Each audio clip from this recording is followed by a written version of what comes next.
Alright, hello everyone and welcome to AEW Discussion. I'm your host of AEW Deuces, Doug, and today's episode I'm going to be discussing Dynamite December 21st episode, but not just any episode of Dynamite. No, this was the Holiday Bash edition of Dynamite, and pretty much for this show, one of the main things going forward was the continuation of the Best of 7 series between the Young Bucks or the Elite and Death Triangle. The Elite was down to one last chance to try to stay in the series, and also Jamie Hayter defending the AEW World Title, AEW Women's Title. And with that, we'll go ahead and get right into the action. Starting with a promo from Ricky Starks to cap off or start the show. Before Ricky could say much of note outside of vowing to come back for another title opportunity at some point, Chris Jericho would interrupt, flanked by Guevara and Garcia. Jericho then proceeded to get roasted by Starks, who related his physique to that of an air fryer and his current look to that of a divorced dad. Got him. Hope Jericho got the nice pack for those burns.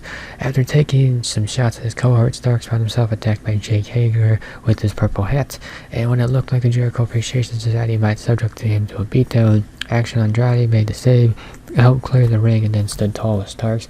Great start to the show with some great mic work from Starks. He's embraced the role of a star, and it appears like that, and it seems like that's a role that he's suddenly been thrust into, which is not a bad thing. He looks the part and he carries himself accordingly, and considering who he's sharing the screen with in this segment, that is saying something. His challenge for a match on January 4th episode of Dynamite, in which he said New City and New AEW, which hints at the comments from Tony Khan about a visual makeover for the show, adds a must-see match to that episode, and also gives him a legitimate main event match to start the year 2023. So, good, productive segment. I would say that this was, promo-wise, the best one on the show. And then you had the Best of 7 series, the Elite versus Death Triangle, no DQ, match 5. So just in case you weren't bored, if you had another showdown between these trios, they ran it back for the 5th time since Full Gear, this time in a no disqualification match in this Best of 7 series. So with that stipulation, thankfully there weren't no tags in and out, and because of that they were able to up the intensity and the violence. The Elite would have to weather an early storm, Omega surviving a shot to the face with the same timekeeper's hammer that had felled him and his teammates before.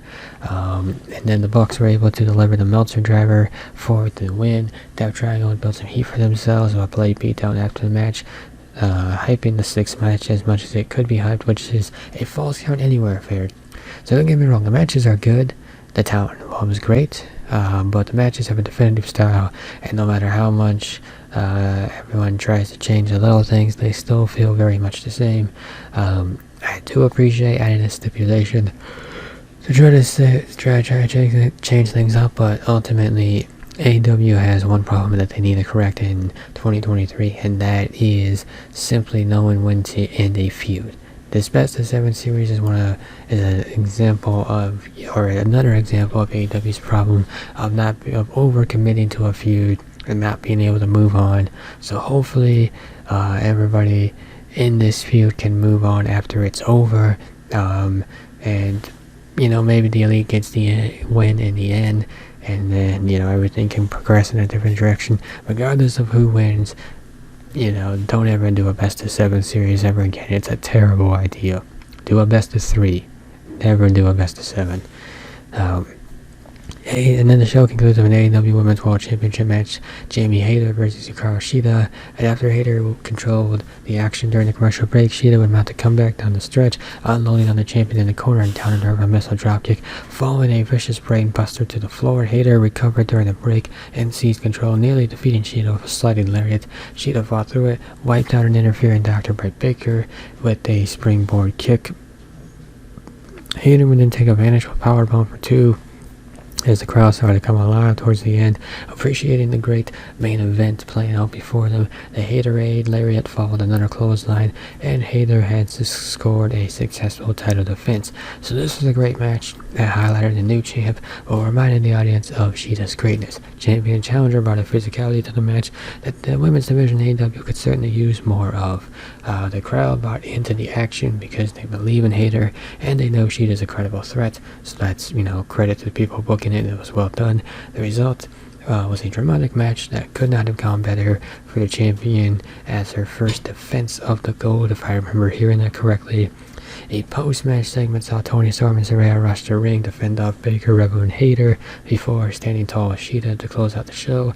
So perhaps there's a multi-woman tag team match on the horizon, and given the talent involved, probably a bad thing. And also that tag team match with Baker and Hayter teaming up against Saraya and the partner we're choosing, that one's still, on the table, still scheduled to happen, I think in a couple weeks' time, maybe. I know it's in January. I'm trying to think if it's on the New Year's special or if it's the week after that. Either way, it's in January, so there's something to look forward to. Saraya's next in-ring moment. With that, we're going to wrap up this episode of AEW Discussion. If you enjoyed this episode, be sure to hit that like button down below.